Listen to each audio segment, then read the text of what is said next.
దేవుని నామానికి మహిమ కలుగునుగాక. మన ప్రభువైన యేసుక్రీస్తు నామంలో మీ అందరికీ వందనాలు, దేవునికి స్తోత్రాలు. ప్రియులారా, మీరందరూ బాగున్నారా? మేము కూడా దేవుని కృపలో బాగున్నాం. ఈ పరిచర్య కొరకు మీరు భారంతో ప్రతిరోజు ప్రార్థించండి. మరొకసారి ఈ విధంగా మిమ్మల్ని కలుసుకునే కృప దేవుడిచ్చాడు. అందును బట్టి దేవునికి మహిమ కలుగునుగాక. హల్లెలూయా. ప్రియులారా, ముఖ్యంగా ఈరోజు పుట్టినరోజు జరుపుకుంటున్నటువంటి బిడ్డలందరికీ శుభాకాంక్షలు తెలియచేస్తున్నాను. దేవుడు మీకు దీర్ఘాయువునిచ్చి సుఖమైనటువంటి సంవత్సరములు, శాంతి సమాధానాలతో దేవుడు మిమ్మల్ని నింపి ఆశీర్వదించునుగాక. గత సంవత్సరం మీరు చూడని కార్యాలు ఈ సంవత్సరం మీ జీవితంలో చూడాలని మేము మీ కొరకు ప్రార్థిస్తాం. అంతేకాదు, దేవుని యొక్క వాక్యంలో రాయబడినట్లు ఆయన యొక్క దయా కిరీటం మీ మీద దేవుడు ధరింపజేసి ఉన్నాడు. ఆ విధంగా మీరు దేవుని దయలో, మనుషుల దయలో మీరు వర్ధిల్లుచు ఆశీర్వాదకరముగా ఉందురుగాక. అదేవిధంగా పెళ్లి రోజు జరుపుకుంటున్నటువంటి మరి దంపతులకు మీకు హృదయపూర్వకమైన శుభాకాంక్షలు. దేవుడు మీ కుటుంబ జీవితాన్ని ఆశీర్వదించునుగాక. మీకు వివాహమై ఇప్పుడు ఎన్ని సంవత్సరాలు అవుతుందో, ఇన్ని సంవత్సరాలు దేవుడు మీకు తోడుగా ఉండి మీ కుటుంబ జీవితంలో ఆయన సన్నిధి మీకు తోడుగా ఉంచి ఇప్పటి వరకు దేవుడు మిమ్మల్ని నడిపిస్తూ వచ్చాడు. ఇక ముందు కూడా ప్రియులారా, మీరు దీవెనకరముగాను ఆశీర్వాదకరముగాను ఉండాలని మా యొక్క ప్రార్థన. అంతేకాదు ప్రియులారా, మీ కుటుంబంలో ఆర్థిక ఇబ్బందులు లేకుండా మరి ఆహార సమృద్ధి కలిగినటువంటి వారై, ఆర్థిక సమృద్ధి కలిగినటువంటి వారై, ఆత్మీయ సమృద్ధి కలిగినటువంటి వారై ఉండాలని నేను కోరుకుంటున్నాను. అంతేకాదు, మీ కుటుంబ పరంగా అనుదినం మీరు ప్రార్థన చేయుట మానొద్దు. కాబట్టి దేవుడిచ్చినటువంటి సమయాన్ని బట్టి దేవుణ్ణి స్తుతిస్తున్నాను. ప్రియులారా, అనుదినము యేసయ్య కృప అనే ఈ కార్యక్రమానికి మీ అందరినీ ఆహ్వానిస్తూ ఉన్నాము. ఈ కార్యక్రమాన్ని మీకు ఆశీర్వాదకరంగా ఉందని మేము ఆశిస్తున్నాం. మీకు ఆశీర్వాదకరంగా ఉందని మేము దేవుణ్ణి స్తుతిస్తూ ఉన్నాం. కాబట్టి అనేకులకు తెలియపరచండి, పాల్గొనండి, ఆశీర్వదించబడండి. ప్రియులారా, చిన్న ప్రార్థన చేసుకొని వాక్యంలోకి వెళదాం. ప్రార్థన. మహాపరిశుద్ధుడు అయిన మా ప్రియ తండ్రి, సర్వాధికారి అయిన మా దేవ, మీకు వందనాలు, స్తుతులు, స్తోత్రాలు చెల్లిస్తూ ఉన్నాం. తండ్రి, ఈ ఉదయకాలములో మరొకసారి నీ పిల్లలందరినీ కూడా ఈ విధముగా కలుసుకునే కృపనిచ్చారు. మీకు వందనాలు. మా ప్రభువా, మాకిచ్చినటువంటి యొక్క మంచి సమయాన్ని బట్టి కృతజ్ఞతాస్తుతులు చెల్లిస్తున్నాం. నీ లేఖనాల ద్వారా మాతో మాట్లాడుతూ ఉన్నారు, బలపరుస్తున్నారు ప్రభువా, ప్రోత్సహిస్తున్నారు, ఆశీర్వాదకరమైన మాటలు చెప్తున్నారు. అందును బట్టి మీకు స్తోత్రాలు. నీ మాటకు లోబడి విధేయులై నాయనా, నీ మాటకు ప్రకారముగా జీవించుటకు సహాయం చేయండి. ఇటు సమయాన్ని బట్టి మహిమ చెల్లిస్తూ నీ కృపను కోరుతున్నాం. ప్రభువా, నీ మాటలు చెప్పుటకు నేను ఇక్కడ ఉన్నాను. నా నోటిని మీ బోరగా మార్చండి. వాక్శక్తి నాకు దయచేయి. మంటి పెదాలు కలిగిన వాడిని నాయనా, మా ప్రభువా, నీ మాటలు నా నోట ఉంచండి. మా అందరితో మాట్లాడండి. యేసు నామములో ప్రార్థిస్తున్నాను తండ్రి, ఆమేన్. ప్రభునందు ప్రియులారా, దేవుని వాక్యంలోకి వెళదాం. కొద్ది నిమిషాలు అందరూ జాగ్రత్తగా దేవుని మాటలను ఆలకించండి. దేవుడు ప్రేమ కలిగినటువంటి వాడు. దేవుడు మిమ్ములను ఎంతో ప్రేమిస్తున్నాడు. దేవుడు మిమ్మల్ని ఎంతో కనికరిస్తున్నాడు. ఎవరైనా రోగులుగా ఉంటే ప్రియులరా, అది ఏ రోగమైనా ఏ సమస్య అయినా మీరు మా కొరకు మాకు ఫోన్ చేయొచ్చు. మీ కొరకు మేము తప్పకుండా ప్రార్థిస్తాం. మీ ప్రార్థన అవసరతలు ఏవైనప్పటికీ కూడా, ఎంత కఠినమైనప్పటికీ కూడా, ఎంత కఠినమైన సమస్య అయినా రోగమైనా ఏదైనప్పటికీ ప్రియులారా, ప్రార్థన చేసే బాధ్యత మాకుంది. మీ కొరకు మేము ప్రార్థిస్తాం. కనికరించేది దేవుడు, కృప చూపేది దేవుడు. అది కూడా మీ విశ్వాసాన్ని బట్టి, మీ నమ్మకాన్ని బట్టి దేవుడు అద్భుతం చేస్తాడు. ఎందుకంటే యేసు ప్రభు వారు కొంతమందిని అలా బాగు చేసిన తర్వాత ఆయన ఏమన్నాడో తెలుసా? మీ విశ్వాసమే మిమ్ములను స్వస్థపరిచింది అన్నాడు. కాబట్టి దేవుని యందు మీకు విశ్వాసం ఉంటే ఆయన కార్యాన్ని చూస్తారు. అయితే మీ పక్షాన మేము కూడా ప్రార్థన చేయటానికి దేవుడు మాకిచ్చినటువంటి అవకాశం. ఎందుకంటే రోగులను స్వస్థపరచండి, దెయ్యాలను వెళ్ళగొట్టండి, చనిపోయిన వారిని లేపండి, కుష్ఠరోగులను శుద్ధులుగా చేయండి అని యేసు ప్రభు వారు ఆయన అధికారం ఇచ్చి తన శిష్యులను పంపించాడు. అదే విధముగా ఈ దినాన దేవుని యొక్క సేవకుల్ని దేవుడు ఆ విధంగా వాడుకుంటున్నాడు. దేవునికి అసాధ్యమైంది ఏది లేదు. కాబట్టి ప్రియులారా, దేవునికి సమస్తము సాధ్యమే. మీకున్నటువంటి బలహీనతలను బట్టి బాధపడొద్దు. నిన్ను స్వస్థపరిచే యెహోవాను నేనే అని దేవుని వాక్యములో రాయబడింది. కాబట్టి స్వస్థపరచడానికి వెనకాడే దేవుడు కాదు. ఆయన యందు నీవు విశ్వాసం ఉంచగలిగితే మంచి ఆరోగ్యం నీకు కలుగుతుంది. ఇప్పటి వరకు ఎన్నో మందులు వాడుంటావు, ఎన్నో హాస్పిటళ్ళు తిరిగి ఉంటావు, ఎన్నో వేల రూపాయల నుండి లక్షల రూపాయల వరకు ఖర్చు పెట్టుంటావు. అయితే నీకు పరిష్కారం దొరకలా, లేక స్వస్థత రాలా. అయితే యేసు క్రీస్తునందు నీవు విశ్వాసం ఉంచు. ఆయన ముడితే చాలు, పరిపూర్ణమైనటువంటి ఆరోగ్యము దేవుడు నీకు అనుగ్రహిస్తాడు. ప్రియులారా, ఎందుకు దేవుడు మన జీవితంలో ఆయన ముట్టగానే అద్భుతాలు జరుగుతాయి అంటే, ఆయన దేవుడు గనుక, ఆయన సృష్టికర్త గనుక, ఆయన ఆశ్చర్యకరుడు గనుక, ఆయన మార్గము ఆశ్చర్యకరమైనటువంటి మార్గము. ఆయన సర్వలోకాన్ని సృష్టించినటువంటి సృష్టికర్త. బైబిల్లో మనం ఈ విషయాలను మనం చూడవచ్చు. కాబట్టి సృష్టికర్తకి ఏదైనా ఆయన చేయగలడు. ఆయన ఎందుకంటే ఆయనకు అసాధ్యమైంది ఏది లేదు. అసలు కర్తే ఆయన కాబట్టి ఆయన సమస్తము చేయగలడు. అందుకే ఆయన యందు మనం విశ్వాసం ఉంచాలి.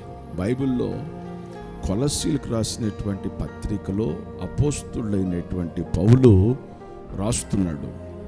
1వ అధ్యాయము 15వ వచనం. ఆయన అదృశ్య దేవుని స్వరూపి అయి సర్వ సృష్టికి ఆది సంభూతుడై ఉన్నాడు. ఎలయనగా ఆకాశమందున్నవియు భూమి అందున్నవియు దృశ్యమైనవి గాని అదృశ్యమైనవి గాని, అవి సింహాసనములైనను ప్రభుత్వములైనను ప్రధానులైనను అధికారులైనను సర్వమును ఆయన యందు సృజింపబడిను. సర్వమును ఆయన ద్వారాను ఆయనను బట్టియు సృజించబడిను. ఆయన అన్నిటికంటే ముందు ఉన్నవాడు, ఆయనే సమస్తమునకు ఆధారభూతుడు అని కొలస్సీలకు రాసినటువంటి పత్రికలో అపోస్తులైనటువంటి పౌలు దేవుని గురించి ప్రియులారా మాట్లాడతాడు. కాబట్టి ఆయన అదృశ్య దేవుని స్వరూపి అయినటువంటి వాడు ఆది సంభూతుడు. తర్వాత ఆకాశమందు ఉన్నవి కానీ భూమి అందున్నవి కానీ దృశ్యమైనవి కానీ అదృశ్యమైనవి కానీ సమస్తమును కూడా ఆయన మూలముగానే కలిగాయి. అన్నిటికంటే ముందున్నటువంటి వాడు. ఈ మాట మనందరం తెలుసుకోవాలి. యేసుక్రీస్తు ప్రభువారు ప్రియులారా 2024 సంవత్సరాల క్రితమే వచ్చినోడు కాదు. ఆయన అంతకు ముందే ఉన్నటువంటి వాడు. ఆయన ఆది సంభూతుడు. ఏం రాశాడు అక్కడ? ఆయన అదృశ్య దేవుని స్వరూపియై సర్వ సృష్టికి ఆది సంభూతుడై ఉన్నాడు. కాబట్టి ప్రియులారా, ఆయన మానవుడిగా ఎందుకు వచ్చాడు అనంటే, దేవుని వాక్యం చెబుతుంది, పాపులను రక్షించుటకు క్రీస్తు యేసు ఈ లోకమునకు వచ్చెను అని వ్రాయబడింది. కాబట్టి ప్రజలు నశించిపోవటం ఆయనకి ఇష్టం లేదు. ప్రియులారా, వారు పాతాళంలో పడటం లేక నరకంలోకి వెళ్ళటం దేవునికి ఇష్టం లేదు. ఎందుకంటే దేవుడు తన స్వరూపమందు తన పోలిక చొప్పున మానవుణ్ణి దేవుడు చేసుకున్నాడు. కాబట్టి తన పిల్లలు, తన స్వరూపముతో చేయబడినటువంటి పిల్లలు నశించడం అనేది దేవునికి అస్సలు ఇష్టం లేదు. అందుకే వారిని రక్షించటానికి, నరకము నుండి తప్పించటానికి ఆయన సశరీరుడుగా కన్యమేరి గర్భమున ఈ లోకమునకు వచ్చిన దేవాతి దేవుడు. కాబట్టి నమ్మినా నమ్మకపోయినా ఇది వాస్తవం. ప్రియులారా, నువ్వు వ్యతిరేకించినా ఇది వాస్తవం. ఎందుకనంటే ప్రియులారా, యేసుక్రీస్తు ప్రభువారు ఆయన వచ్చి చేసినటువంటి కార్యాలు ప్రియులారా ఈరోజు చరిత్రలో నిలిచిపోయి ఉన్నాయి. కాబట్టి చరిత్ర అంటే జరిగినటువంటి సంఘటనలు, జరిగినటువంటి విషయాలు. యేసుక్రీస్తు ప్రభువారు ఈ లోకానికి వచ్చి ఆయన ఏం చేశాడో చరిత్ర మనకి చాలా స్పష్టంగా తెలియచేస్తూ ఉంది. కాబట్టి ఈ విషయాన్ని ప్రతి ఒక్కరూ గ్రహించాలి. కాబట్టి యేసుక్రీస్తు ప్రభువారు ఆది సంభూతుడు. తర్వాత ఆయన అన్నిటికంటే ముందు ఉన్నటువంటి వాడు. ఇది మనం గమనించాలి. ఎప్పుడో 2024 సంవత్సరాల క్రితం వచ్చాడు, అది ఆయన ఇజ్రాయేలు దేశంలో పుట్టాడు, ఆయన మన దేవుడు కాదు అని ప్రభునందు ప్రియులారా చాలామంది అలా వ్యతిరేకిస్తూ ఉంటారు. కానీ ఆయన అన్నిటికంటే ముందున్నటువంటి వాడు. అంటే ఈ సృష్టి కంటే కూడా ముందున్నటువంటి వాడు. కాబట్టే సృష్టిని ఆయన చెయ్యగలిగాడు. కాబట్టి ప్రభునందు ప్రియులారా, అనగా ఆయన యేసు ప్రభు చేయటం ఏంటి అనుకోవచ్చు కొంతమంది. ఆదికాండము 1వ అధ్యాయము ప్రియులారా 1వ వచనము మనం చూసినప్పుడు, ఆది యందు దేవుడు భూమి ఆకాశములను సృజించెను అని వ్రాయబడింది. ఆది యందు దేవుడు భూమి ఆకాశములను సృజించెను. ఇక్కడ మనం గమనిస్తే ఈ పాత నిబంధన గ్రంథము హెబ్రీ భాషలో వ్రాయబడింది. దేవుడు అనగా, ఆది యందు దేవుడు అనగా తెలుగులో దేవుడు అని వ్రాయబడింది. హెబ్రీ భాషలో గమనిస్తే ప్రియులారా ఎలోహిం అని వ్రాయబడి ఉంటుంది. ఎలోహిం అని అంటే ముగ్గురు అని అర్థం. కాబట్టి ఎలోహిం అని అంటే ముగ్గురు అని అర్థం. కాబట్టి దేవుడు ఆయన ఆది సంభూతుడు, తర్వాత అన్నిటికంటే ముందున్నటువంటి వాడు. కాబట్టి ఆయన ఈ సృష్టి అంతా చేశాడు. ఆయన లేకుండా ఏదియూ కలుగలేదు. ఈ విషయాన్ని ప్రతి ఒక్కరూ చాలా స్పష్టంగా తెలుసుకోవాలి. ప్రియులారా, అయితే ఈయన సృష్టికర్త గనుక ఆయనకి సమస్తము సాధ్యమే. ఆయనకి అసాధ్యమైంది ఏదియూ లేదు. ఆయనకు సమస్తము సాధ్యమే. అలాగే నీ జీవితంలో ఏ కార్యము అది జరగాలన్నా దేవునికి నీవు అప్పగించుకుంటే చాలు. ఆయనకి సమస్తము సాధ్యమే. నీ జీవితంలో సాధ్యపరిచే దేవుడు ఆయన. ఎందుకంటే ఆయన సృష్టికర్త. ఆయనకి తెలియదంటే ఏది లేదు. ఆయన మహాశక్తి ద్వారా సమస్తమును చేశాడని మనం చదువుకుంటూ వస్తూ ఉన్నాం. తర్వాత మనం గమనించినప్పుడు ఆయన యొక్క మార్గమే ఆశ్చర్యకరమైనటువంటి మార్గం. ఆయన సృష్టికర్త, తర్వాత ఆయన మార్గము ఆశ్చర్యకరమైనటువంటి మార్గం. దేవుడు చేసేది ఏది కూడా ఆశ్చర్యంగానే కనపడుతుంది. దేవుడు చేసేది ఏది కూడా ఆశ్చర్యంగానే కనపడుతుంది. అవునా, ఇలాగా, అలాగా, అవునా అన్నట్టుగా ప్రియులారా ఆశ్చర్యపోయేటటువంటి కార్యాలు దేవుడు ఎన్నో ఎన్నో ఎన్నో ఎన్నో చేశాడు. ఉదాహరణకి మీకు అందరికీ బాగా అర్థం కావటానికి ఒక మాట చెప్తాను. ఏంటంటే ఆ మాట,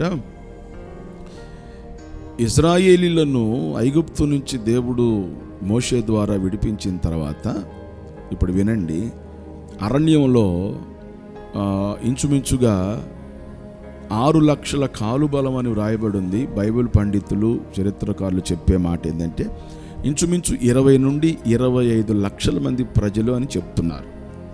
అయితే ఇంతమంది అరణ్యంలో మరి వాళ్ళకి నీళ్లు కావాలి, వాళ్ళకి ఆహారం కావాలి. మరి ఇవన్నీ దేవుడు వారికి అనుగ్రహించాడు. మరి ఇది ఆశ్చర్యం కాదా? తర్వాత బైబిల్లో రాయబడింది, వారి బట్ట మాయలేదు, వారి యొక్క చెప్పులు అరగలేదంట. మరి ఇది ఆశ్చర్యం కాదా? తర్వాత పగలు మేఘస్తంభముగాను, రాత్రి అగ్నిస్తంభముగాను ఉన్నాడంట. అంటే ఇది ఆశ్చర్యం కదా? తర్వాత అలా ముందుకు వెళ్తే ప్రియులారా ఎర్ర సముద్రం అడ్డొచ్చింది. ఇకపోతే వెనకాలేమో ఫరో సైన్యము వీళ్ళని హతం చేయాలని చెప్పి వస్తూ ఉన్నారు. మరి ఎదురు ఎర్ర సముద్రం ఉంది. దేవుడు ఏం చేశాడు? ప్రియులారా మోషే ద్వారా ఎర్ర సముద్రాన్ని 2 పాయలు చేసి వీళ్ళని ఆ సముద్రములో నుండి అవతలకి తీసుకొని వెళ్ళిపోయాడు. మరి ఇది ఆశ్చర్యం కాదా? ప్రభునందు ప్రియమైన దేవుని బిడ్డలారా, ఎన్నో ఎన్నో ఎన్నో ఆశ్చర్యమైనటువంటి కార్యాలు చేశాడు గనుక ప్రియులారా, మరి ఆయన మార్గము, దేవుని మార్గము ఆశ్చర్యకరమైనటువంటి మార్గం. నీ జీవితంలో కూడా ఆశ్చర్యమైన కార్యాలు చేస్తాడు ఆయన. నీవు ఊహించలేని కార్యాలు చేస్తాడు. ఎందుకంటే ఆయన చేసే కార్యాలంట కంటికి కనపడవంట, చెవికి వినపడవంట, హృదయానికి గోచరం కావంట. అవును, కాబట్టి ప్రియులారా, నీ జీవితంలో ఏది జరగలేదని, ఇప్పటి వరకు జరగట్లేదని బాధపడుతున్నావో, ఆ ఆశ్చర్యకరుడైనటువంటి దేవుని మార్గములో నువ్వు నడవగలిగితే, ఆయన యందు విశ్వాసము ఉంచగలిగితే, నీ జీవితంలో ఆయన చేసే ఆశ్చర్యమైనటువంటి కార్యాన్ని నువ్వు చూడగలుగుతావు. ఇంకా బైబిల్లో కొన్ని మాటలు మనం చూద్దాం. యోబు గ్రంథము 5వ అధ్యాయము 9వ వచనంలో రాయబడిన ఒక వాక్యాన్ని మీకు జ్ఞాపకం చేస్తాను. యోబు గ్రంథము 5వ అధ్యాయము 9వ వచనం, ఆయన పరిశోధింపజాలని మహాకార్యములను, లెక్కలేనన్ని అద్భుత క్రియలను చేయువాడు అని వ్రాయబడింది. ఏమని చదువుకుంటున్నాము? లెక్కలేనన్ని అద్భుత క్రియలను చేయువాడు. మీరు ఈ మాట గుర్తుపెట్టుకోండి. నీ జీవితంలో నువ్వు తెలుసుకోవలసిన మాట ఏమిటంటే, లెక్కలేనన్ని అద్భుత క్రియలు చేయువాడు అనే మాట కాడ, లెక్కలేనన్ని అనే మాట కాడ ముందు నా జీవితంలో అని పెట్టుకోండి, లేక నాకు అని పెట్టుకోండి. నాకు లెక్కలేనన్ని అద్భుత క్రియలు చేయగలిగినవాడు, లేక నా కుటుంబంలో అద్భుతమైనటువంటి లెక్కలేనన్ని అద్భుతమైనటువంటి క్రియలను చేయగలిగినటువంటి వాడు. కాబట్టి ఇలా నీ జీవితాన్ని, నీ కుటుంబ జీవితాన్ని ఏం చేస్తావంటే, లెక్కలేనన్ని అనేటటువంటి దానికి ముందు పెట్టుకో. లెక్కలేనన్ని అద్భుత క్రియలను చేయగలిగిన శక్తివంతుడు యేసు ప్రభువారు. ప్రియులారా, మీరు అర్థం చేసుకోవాలి, ఆశ్చర్యమైనటువంటి కార్యం, లెక్కలేనన్ని. ఇక్కడ ఇంకొక మాట కూడా మీకు చెప్పాలి నేను. ఇప్పుడు ప్రతి ఒక్కరికి దేవుడు చేస్తాడా? ప్రతి ఒక్కరి జీవితంలో జరుగుతాయా అనేటటువంటి ఆలోచనలు ప్రియమైన దేవుని బిడ్డలారా చాలామందికి ఉన్నాయి. చాలామందికి ఉన్నటువంటి ఆలోచన ఏంటంటే, అందరికీ చేస్తాడా దేవుడు? మరి అందరూ చేసేటట్లయితే అందరూ మరి ప్రార్థనకి వెళ్ళే వాళ్ళందరూ కొంతమంది బాగున్నారు, కొంతమంది బాగలేదు, కొంతమంది సంతోషంగా ఉన్నారు, కొంతమంది దుఃఖంగా ఉన్నారు, కొంతమంది సమృద్ధిగా ఉన్నారు, కొంతమంది సమృద్ధి లేదు అని చాలామంది అనుకుంటారు. అయితే ఒక్క మాట గమనించండి ప్రియుల, నేను ఒక్క మాట చెప్తాను. ఏమిటంటే అందరికీ చేయగలిగినవాడు ఆయన, అందరికీ చేయగలిగినవాడు, ఎవ్వరికి తక్కువ చేసేవాడు కాదు. అందరికీ ఆయన ఆశ్చర్యమైనటువంటి కార్యాలు చేయటానికే ఆయన ఉన్నాడు. అయితే గమనించాలి, వారి వారి నమ్మకాన్ని బట్టి, వారి వారి విశ్వాసాన్ని బట్టి, వారి వారి యొక్క ప్రియులారా దేవునిపై వారు ఆధారపడిన దానిని బట్టి దేవుని కార్యాలు వారు చూడగలుగుతారు. అందరూ పరిపూర్ణంగా విశ్వసించలేరు, అందరూ దేవునిపై ఆధారపడలేరు. అటు ఇటుగా ఉండేవాళ్ళు కొంతమంది ఉంటారు. తర్వాత కొంతమంది వారి జీవితాల్లో దేవుని మీద నమ్మకం ఉంటుంది, తర్వాత ఇతరమైనటువంటి దేవతల మీద నమ్మకం పెట్టుకుంటారు. మళ్ళీ వాళ్ళు ప్రార్థనకు వస్తారు. కాబట్టి కొంతమంది వారి జీవితాల్లో దేవుని కార్యాలు చూడలేరు. ఎందుకంటే వారి నమ్మకము పరిపూర్ణంగా దేవుని మీద లేదు. యేసు ప్రభు ఏం చెప్పాడో తెలుసా? నమ్ముట నీ వల్లైతే నమ్మేవానికి సమస్తము సాధ్యమే అని చెప్పాడు ఆయన. నమ్మేవాడికి సమస్తము సాధ్యమే. లెక్కలేనన్ని గొప్ప కార్యాలు, అద్భుతమైనటువంటి కార్యాలు ప్రియులారా దేవుడు చేయగలిగినటువంటి వాడు. కాబట్టి నీవు నమ్మితే ఆయన చేసే లెక్కలేనన్ని అద్భుత కార్యాలు నీవు చూడగలుగుతావు. తర్వాత ప్రియులారా 11వ అధ్యాయము, యోబు గ్రంథంలోని 11వ అధ్యాయము 7వ వచనాన్ని ఒకసారి మనం చూస్తే, దేవుని గూఢాంశములను నీవు తెలుసుకొనగలవా? సర్వశక్తుడగు దేవుని గూర్చి నీకు పరిపూర్ణ జ్ఞానము కలుగునా అని వ్రాయబడి ఉన్నది. ప్రియులారా, ఈ మాట మీరు గమనించాలి. దేవుని గూఢాంశములను నీవు తెలుసుకోగలవా? దేవుని గూఢాంశములను తెలుసుకోగలవా? అంత జ్ఞానం మనకుందా? అంత తెలివితేటలు మనకున్నాయా? తర్వాత సర్వశక్తుడగు దేవుని గూర్చి నీకు పరిపూర్ణ జ్ఞానము మరి కలుగునా? కాబట్టి ఈ మాటలు అందరూ గమనించాలి.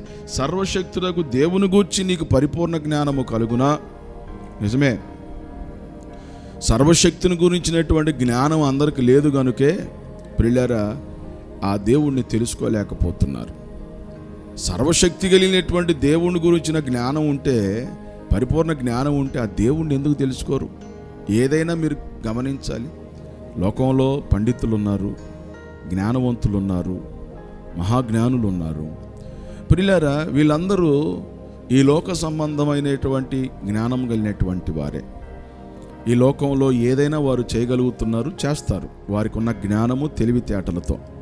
మరి దైవ సంబంధంగా ఒకసారి మనం ఆలోచిస్తే సర్వశక్తిని గురించినటువంటి జ్ఞానము, అవగాహన ఎంతమంది కలిగి ఉన్నారు? ఆయన సర్వశక్తివంతుడని ఎంతమంది తెలుసుకోగలుగుతున్నారు? ఆయన ఏదో ఇతర దేశాల దేవుడని, మన దేవుడు కాదని.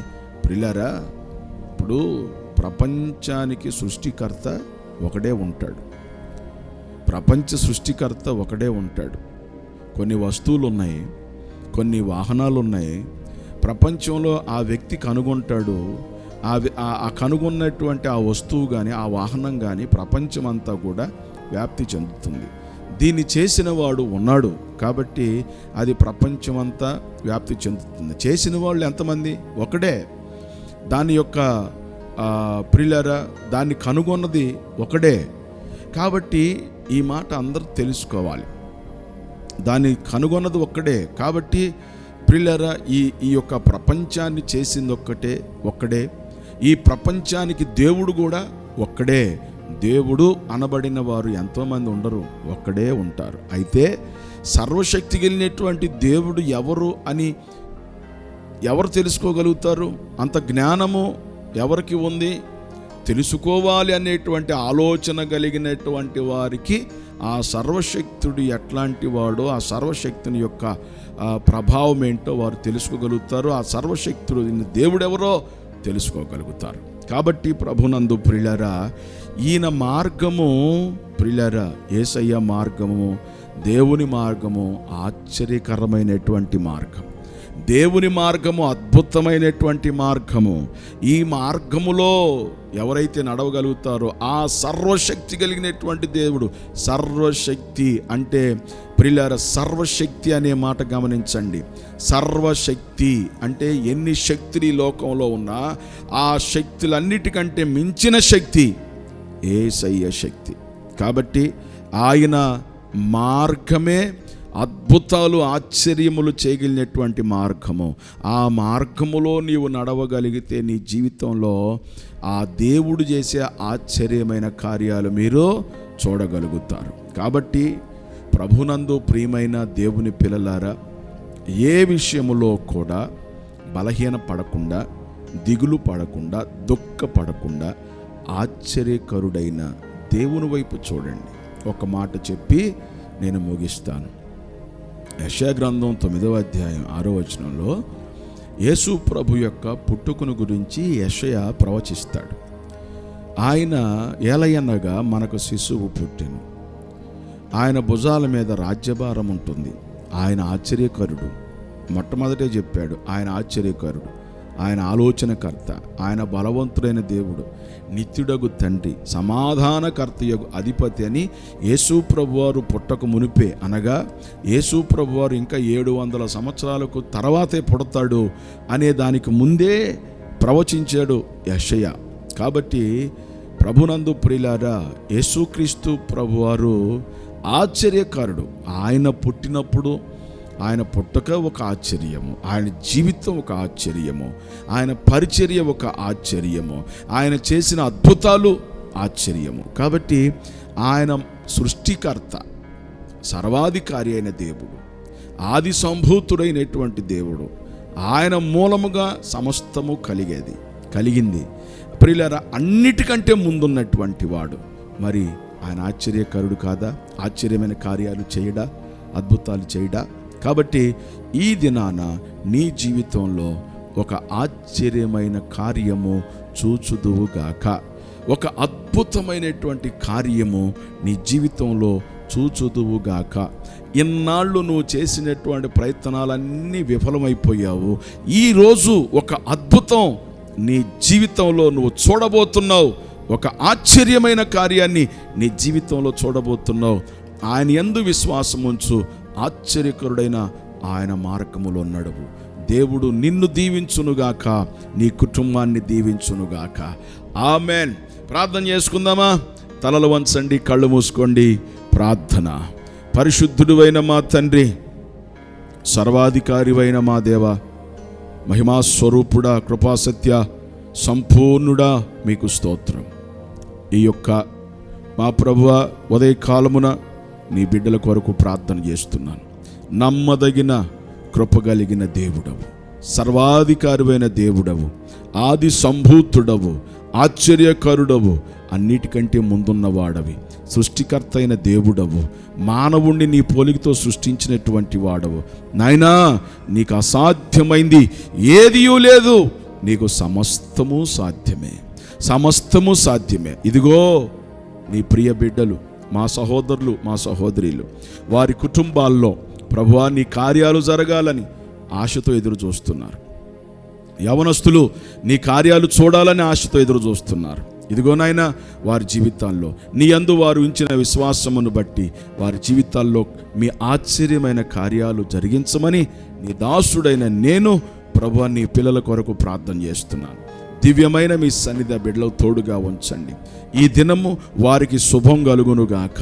ఈ దినమున వారికి శుభం కలుగునుగాక. ఈ దినమున ఆశ్చర్యమైన మీ కార్యాలు ఆ బిడ్డలు చూచుదురుగాక. వ్యక్తిగతమైన జీవితాల్లో, ఉద్యోగ జీవితాల్లో, కుటుంబ జీవితాల్లో ఆశ్చర్యమైన కార్యాలు ఆ బిడ్డలు అనుభవించుదురుగాక. తండ్రి, మీకు వందనాలు చెల్లిస్తూ నీ కృపను కోరుకుంటూ యేసుక్రీస్తు నామంలో ప్రార్థిస్తున్నాను తండ్రి. Amen, amen, amen. మన తండ్రి అయిన దేవుని ప్రేమ, ప్రభు అయిన యేసుక్రీస్తు యొక్క కృప, పరిశుద్ధాత్ముని అన్యోన్య సహవాసము ఇప్పుడు ఎల్లప్పుడూ సదాకాలం మీకు మీ కుటుంబానికి తోడయుండి నడిపించును గాక. ఆమేన్, ఆమేన్. ప్రభునందు ప్రియులారా, ఈ కార్యక్రమం మీకు ఆశీర్వాదకరంగా ఉన్నదని మేము నమ్ముతున్నాం. అయితే తప్పనిసరిగా మీ స్నేహితులకు, ఆత్మీయులకు తెలియజేయండి. God bless you. సమృద్ధైన దేవుని కృపతో మిమ్ములను దేవుడు నింపునుగాక.